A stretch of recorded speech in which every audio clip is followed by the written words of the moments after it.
Every July 1st, the North Carolina standard offer to purchase and contract changes. So today I'm going over every change to the 2025 contract with you. Let's dive right in. So 2 important observations right off the bat. First, this contract is shorter. So by about 3 pages, the contract has been reduced. And second, this is my favorite thing, is that now the contract has all of the critical information like the property, the due diligence date, the closing date, all of those things are now on the first page, so you don't have to go looking anywhere else to find closing date, due diligence date, etc. But beginning right here at the top of the form, we see a change. And there's a really helpful thing on ncrealtors.org that goes through all of the changes and also highlights where the changes were made within the document. If you want to follow along, either on my screen or on your own contract, grab it out, we'll go through. But the first change you're going to see is right in paragraph 1 in the terms and definitions. And this was done to consolidate where you find some information about the property. You're still going to have the street address. You're still going to have all of the typical things you see describing the property. You're going to see those new check boxes that were added last year about whether or not the property includes a manufactured home or an offsite septic, boat slip, etc. And then there's a new checkbox added to this page saying whether additional parcels are going to be included in the contract or not, and that they'll be made part of the contract. Now, the next place you're going to see changes are right below the purchase price, beginning and adding a section for the seller concessions. This is nice because you used to have to dig for seller concessions in the contract. And now it's right here on page 1. So saying whether or not the seller is going to give concessions and if that's going to be a flat amount or if it will be a percentage of the purchase price, which has been allowed in North Carolina for quite some time. You'll see also the due diligence period. Last year we saw that change, allowing for you to choose that, the period beginning on the effective date and ending on a date certain, or the period beginning on the effective date and running a certain number of days after the effective date. So, we went over last year. The reason for that is, okay, well, maybe you run out of time to complete due diligence because of some sort of difference in when the parties sign the contract. So maybe the buyer signed the contract on the 1st, but the seller didn't sign it until the 5th. So they base their due diligence date based off of them signing it on the 1st. And if the seller doesn't sign until 5 days later, then you've lost 5 days of due diligence. So that was the reason for adding in the option to make it a certain number of days from the effective date rather than a specific date. And then right below that, the settlement date's also on page 1. Language is the same. It's just in a different place. Now, moving on to page 2, there's some further clarification in the earnest money deposit. Some of the things that you see that are changed in this year's contract are formatting to try to make the contract a little bit less chaotic. Not that it was chaotic before, but some people found that, the boxes and some of the bold language made it hard to follow. I think if you're familiar enough with a contract or you spend enough time with it, you know where to find things. But I certainly respect and appreciate all of the effort that went into, preparing this year's contract with the joint forms committees. You can tell they put a lot of thought into trying to simplify things. But in the earnest money deposit section, you're going to see that if there's in the event of a dispute between the buyer and seller over the earnest money deposit that's held in escrow, this has always been true. It's just a different place in the contract now. Explaining to the parties that the escrow agent, as long as we're following the procedures set forth in the state statute, can remit that money to the clerk of court and the parties can fight it out at the clerk of court. Or if the parties agree in writing, we can disperse the funds according to the parties' agreement. Some definitions continuing on the effective date. There is an addition or a correction of the paragraph reference since some things moved around, saying where you can find the seller's remedies if the funds that were supposed to be delivered by the buyer for due diligence fee were dishonored. Now, another addition here on this page, if you scroll down a little bit, this is under section N, closing. The definition of closing is a blurb about attorney closings in North Carolina. We get a lot of people moving from different states to our state that are really surprised that they have to deal with an attorney's office to do the closing. They're used to dealing with title companies, and that is totally fine. It's just North Carolina legislature has decided that North Carolina is going to do it this way, meaning closings are performed or the legal work associated with closings are performed by attorneys. So this is letting people know, especially those that are not familiar with our process in our state. Again, a lot of people moving from out of state or other countries to our state, that a closing is considered the practice of law. So closing as defined in the contract. All of the settlement's part of closing, title search is part of closing, and title update, the receipt of authorization to disperse all the funds, the recording, all of these items that are considered the definition of closing in the contract is considered legal work. And then next, under special assessments, there's an update to the reference of how you figure out in the contract who's responsible to pay what as it comes to special assessments. Now next, beginning with paragraph 2 on page 3, starting to talk about fixtures and exclusions. This information is not new to the contract. It's located in a different place and it's laid out differently. So we don't have boxes anymore. It's just right there within the paragraphs. But some red text is added saying, don't assume, guys, that anything either will or will not be included in the sale based on anything you've seen outside of the contract. There's this thing called the merger rule in law that basically says if the parties reduce their agreement to writing and it's integrated, not to get too nerdy on you, what's in the four corners of the document controls. It doesn't matter what you saw on an advertisement, doesn't matter anything else that you guys talked about if you later signed a contract putting it in writing. So this is the warning of don't assume. If you want it included or you don't want it included, make it part of the contract. And then the specified items, this is kind of your typical list of things that are considered fixtures that in an effort to try to reduce some of the disputes we were seeing from a couple of years ago about what's a fixture, what is not, some of the common, more obvious fixtures are listed here. This is not an all-inclusive list, but it is a standard thing that the parties are agreeing to unless you amend the contract accordingly. Another admonition here on page 3 related to fixtures, that if the seller wants to convey something like solar panels, for example, but those solar panels have a loan on them and the buyer wants to assume the loan and there's all these special conditions, they're saying that those types of things have to be addressed with an attorney drafted addendum, but they're also reminding you if there's a lender, all of this is going to have to be consulted with the lender to make sure it's going to be allowed. Now, moving on to personal property, this is another addition saying if you're going to include personal property items in the contract, buyer, and you have a lender, you should make sure with your lender before this whole deal is done that those items can actually be listed on the contract. And if they can be, and it is agreed to between the parties that those items are going to convey, make sure you list them. And then next thing, we've got the buyer's due diligence process, not new language. It's just now in red text that buyers strongly encouraged to conduct due diligence. That's a little bit of a duh, but maybe we take it for granted that the buyer should do some due diligence on the property. Under the due diligence process portion, subparagraph 4A, the language here just reminding the parties that there is no loan contingency in the contract, there is no appraisal contingency in this contract. So while that may have been either included in prior versions of the contract or there used to be standard addendums for this purpose, that's not part of the contract. So you need to make sure when you're explaining to your buyers especially that if they can't qualify for the loan, they're still under contract. So they still have agreed to buy this house and they may be risking due diligence and earnest money deposits.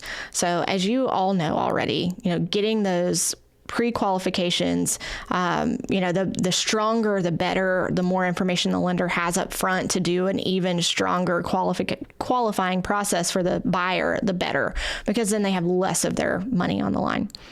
So this is, continuing on in the paragraph, hey buyer, talk to a lender before you go under contract if you're intending to get a loan.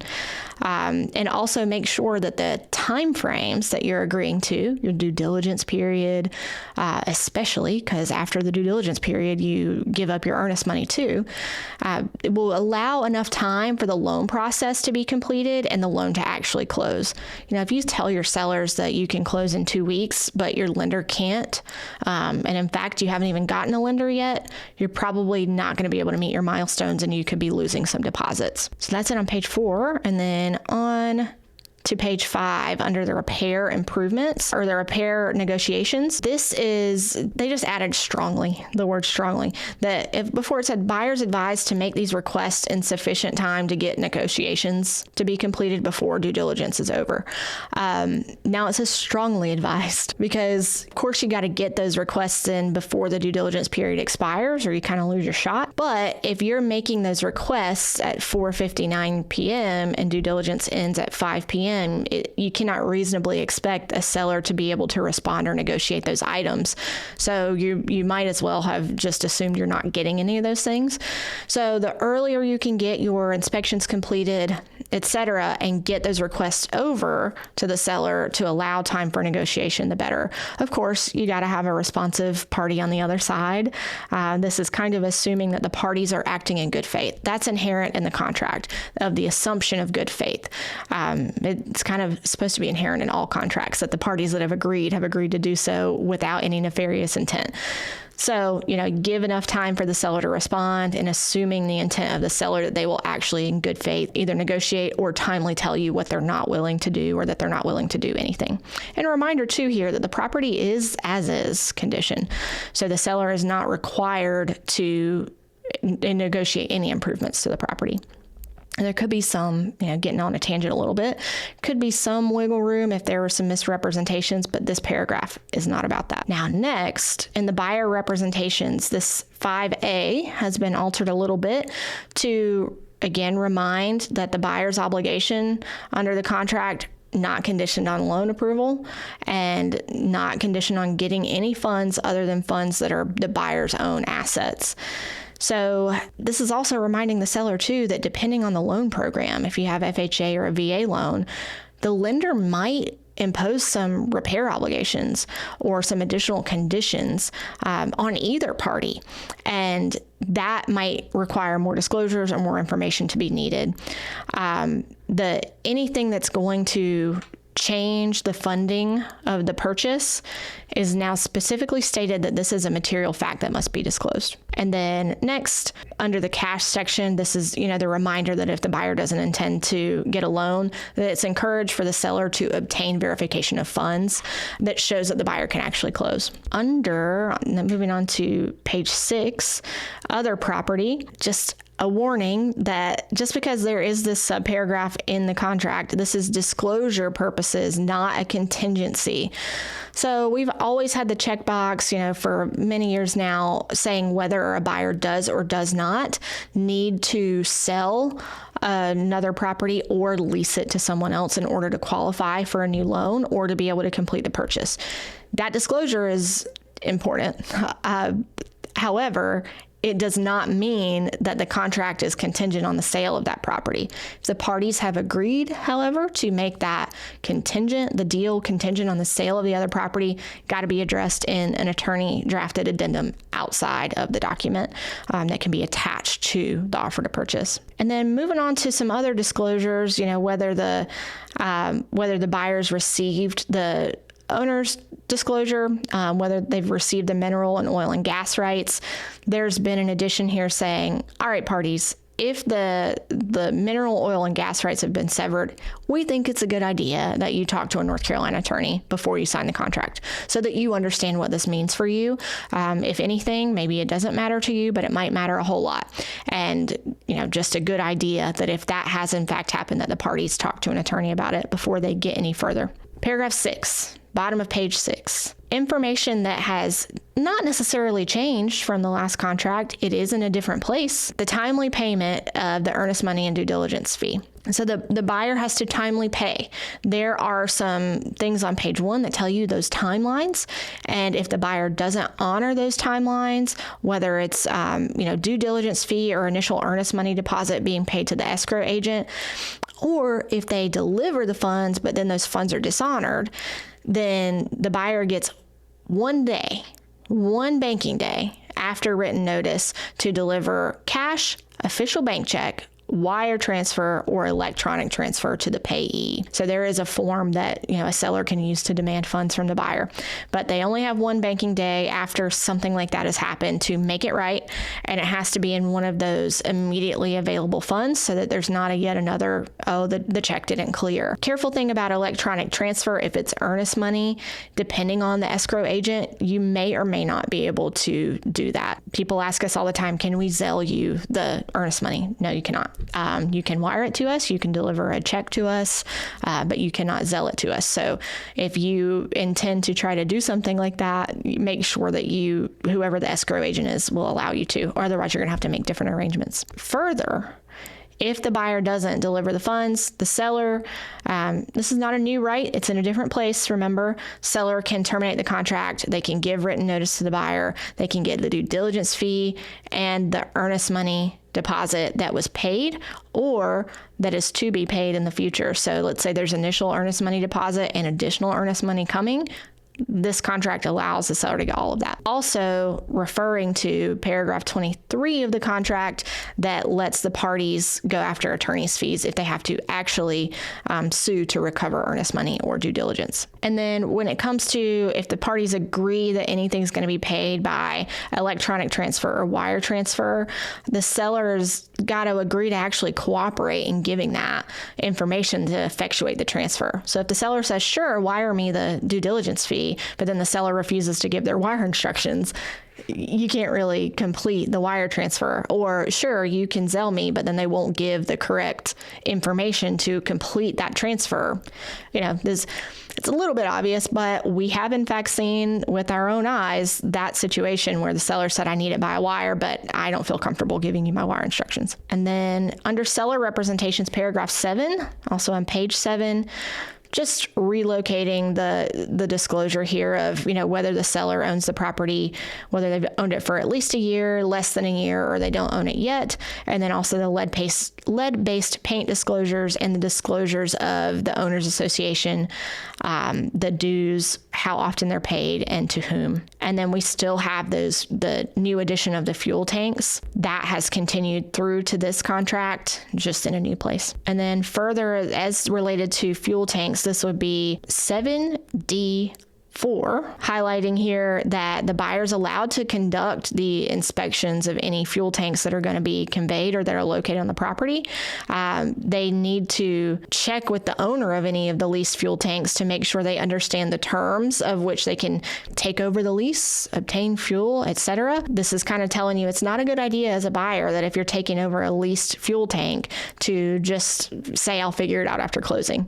Figure it out before closing how that actually will transfer. You may find out it can't be transferred. You got to start over. That might be a cumbersome process. Next, paragraph 8 under seller obligations and then evidence of title, payoff statements, etc. The deliverables by the seller, this is 8E, subparagraphs 1 and 2. The things that the sellers got to deliver at or prior to settlement to, they've got to be in form that's satisfactory to the buyer and the buyer's title insurer, because remember in the contract, you're agreeing to convey marketable and insurable title. So things that will, the affidavits that will cover any materialman's liens for labor, services, material, et cetera, within the last 120 days prior to settlement. This one is a new one based on some changes in North Carolina technology, addressing the closing attorney's difficulty in accessing electronic records with the Register of Deeds and the Clerk of Court. Backstory on this. I have my main office in Iredell County, North Carolina, and a couple Christmases ago, the Iredell County Register of Deeds, along with many other counties in the whole United States, down for the count. You could not access electronic records. If you wanted to do any sort of searches, you had to physically go to the county seat and go to that Register of Deeds and perform your searches there. You had to be in person at the Register of Deeds. So, most attorneys' offices typically don't have somebody that can just go and sit at the Register of Deeds all day. So we had to plan our trips accordingly, but it also meant gaps could be a little bit longer. So title companies had some gap indemnity agreements that needed to be signed at closing. And also North Carolina is transitioning the system we use to search for judgments. So that could potentially include a gap in how judgments are viewed, depending on how the technology transferred over the records. So title insurers are requiring those gap indemnity agreements to be signed at closing. I haven't really had a whole lot of trouble with people being unwilling to sign that instrument, but now it's made part of the contract that it is required as a deliverable of seller. And then really any documents necessary to allow the buyer to obtain a title insurance policy. There are some exceptions under the good title legal access paragraph, but that's given it a little bit more broad because there might be some special thing related to the property if there's an estate or if there is a judgment that is not actually against the seller, but there has to be a not me affidavit or something to that extent in order to get title insurance. This is opening it up a little bit to say, hey, you got to be able to get the buyer title insurance, so you have to comply and cooperate with that. And then also the seller has to provide, if they're not a foreign person, a certification that they're not a foreign person. And otherwise, then the seller is acknowledging here that there will have to be withholding according to the Internal Revenue Code. So the way that we avoid having to do the withholding, and it's usually a significant amount, 15%, of the sale proceeds, not even the sale proceeds of the purchase price sometimes, that you have to acknowledge that it's going to be withheld if you're not willing to provide that certification. So good idea to just do that if it's true. Under good title legal access, what used to be a box has now been added into the paragraph that just because the survey, if a buyer procures a survey, just because it's not done prior to the expiration of due diligence, or even if the title search isn't done before the expiration of due diligence, doesn't let seller off the hook to provide good title under that paragraph. So if a survey, the survey could be finished the morning of closing. And if the survey reveals an encroachment that's material. Now, remember, this paragraph changed quite a bit in the last 2 years to make this a material issue rather than just minor encroachments. But if that survey reveals a material issue, that is an issue. It's a title issue that's got to be resolved prior to settlement and prior to recording. Same thing on the title search. So if for some reason the title search isn't done before due diligence expires, which could be the case because maybe the attorney didn't get the contract before due diligence expires. Doesn't happen often, but it does happen. Or a title update reveals something new from when the due diligence period ended or from when the title search being completed. Still a title issue. Sellers still got to remedy it. So just a reminder that, the timing of certain title things being completed doesn't alleviate the seller's responsibility. No changes for a couple more paragraphs until we get to paragraph 14, noting that real estate brokers can't draft addenda to the contract. There are standard forms provided for their use, and since I'm really talking to agents, as you know, for your use, that you can fill in, but anything that's got to have special language drafted by an attorney. And then next, we don't have another big change until the wire fraud warning, just putting everything together, telling the buyer, don't wire any funds until you've called a number that you know to be correct, that you've verified independently to verify the instructions, and to assume that if you get wiring instructions that are for a different bank, a different branch location, or a different account, after you've actually verified with the closing attorney, assume they're fraudulent. Call the closing attorney immediately so that they can be aware and do not send money to the wrong account. And then seller, if you are going to get your wire or your closing proceeds wired, you have to provide those wiring instructions at settlement. They got to be in writing in the presence of the attorney. But if you are not attending, then you might be required, and our office does this, to send an original notarized directive to our office. So we can't accept wire instructions by email. We can accept wire instructions provided to us in person in our presence, or original notarized instructions so that we know that a real person has spoken to you and that somebody's not just emailing us fake instructions. And then another, don't rely on phone numbers from emails, because if they're willing to send you fake wiring instructions in an email, a scammer is also willing to give you a fake number. So independently verify the phone number that you are calling to verify wire instructions. Those are all the changes to the 2025 contract. This was, material-wise and substance-wise, not as many substantive changes because we've had some really good changes the last couple of years. But the organization of it, the layout, they're reducing the page count to make it less overwhelming for a buyer or seller. Agents, hopefully you appreciate that it's not quite as long.